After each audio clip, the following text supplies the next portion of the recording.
အားလုံးမင်္ဂလာပါခေါင်းပါဒီမှာတော့ Premium Crate ကရောက်ရှိလာပြီဆိုတော့ဒီ Premium Crate ဒီ120နဲ့ 80 3လက်ရအောင်ဘယ်လိုဖောက်မလဲဆိုတော့ကိုပြပြပေးရမယ် Let's go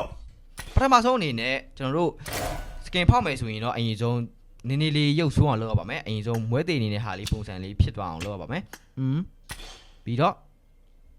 ဒီကောင်လေးကို character ထဲကဟုတ်ပြီဒီလိုလေးပြောင်းလိုက်ပါပြောင်းပြီးသွားတယ်ကျွန်တော်တို့သွားဖောက်ပါမယ်အရင်ဆုံးဒုတိယအချက်အနေနဲ့ကတစ်ခါဖောက်ရင်10ပုံစီဖောက်ပါ10ပုံကိုမှပထမဆုံး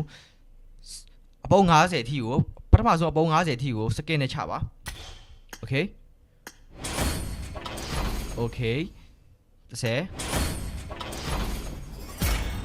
20ဒါပါလေ sponsor 30 40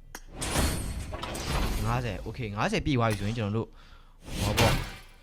ဟွာလေးနဲ့တောင်းမယ်50ပြည့်ပြီဆိုတော့50ပြည့်ပြီဆိုတော့ကျွန်တော်တို့ဥစားပါ skip မလုပ်ဘဲနဲ့သွားပါမယ် skip မလုပ်ဘဲသွားပါမယ်နော်ဟောဒီအောင်တစ်ဖြုတ်အောင်ပါ okay let's go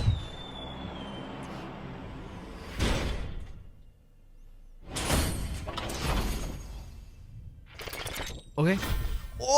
ဟောရေအိမ်ဝင်ပေါက်သွားပြီ what the fuck မတက်လက်ရှိပြီနော်ကျွန်တော်ပြောထားတယ်ပဲတက်လက်ရှိပြီနော်90နဲ့တက်လက်ရှိပြီ okay အဲ့တော့နောက်ထပ်10ချိန် skip မလုပ်ဝဲဖောက်အောင်မယ်နောက်ထပ်50ကို skip မလုပ်ဝဲထပ်ဖောက်အောင်မယ်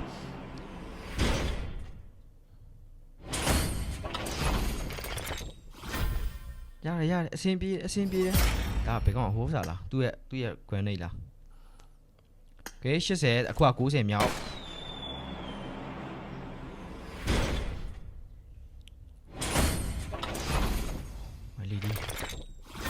force code လိုအပ်တယ်เนาะ force code လေးလိုအပ်တယ်ဒါနဲ့ဆိုအချင်းတရားမြောက်ပါအဲ့တော့ကျွန်တော်တို့ skip မလုပ်ဘဲနဲ့30မုံ50ပြီးသွားပြီပေါ့ okay ရတယ်အဲ့ဆိုရင်ပြီးတော့ကျွန်တော်ကျန်တဲ့အချိန်20ကိုကြာတော့ကျွန်တော် skip နဲ့တောင်းပါမယ် okay အဲ့မှာ material 3ချောင်းเนาะ material 3ချောင်းเนาะokay ပြီးတော့ကျွန်တော်တို့အခုကကျွန်တော်တို့က81နဲ့လက်ရပါပြီ81နဲ့လက်ရပါပြီဆိုတော့နောက်ထပ်3လက်သွားယူရပါမယ်3လက်သွားယူရမယ်ဆိုတော့ let's go ဒါလေးကိုတတိယအဆင့်အနေနဲ့ဒါလေးကိုများဖိပါဖိပြီးသွားတယ်ကျွန်တော်တို့ open လုပ်လိုက်ပါ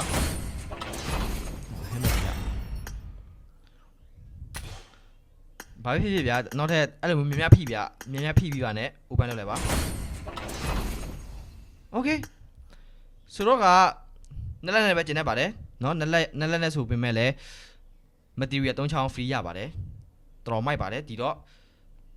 outfit ကတော့မရပါဘူးအဆင်ပြေပါတယ်ဒီတော့နောက်ဗီဒီယိုမှာတွေ့ကြပါမယ်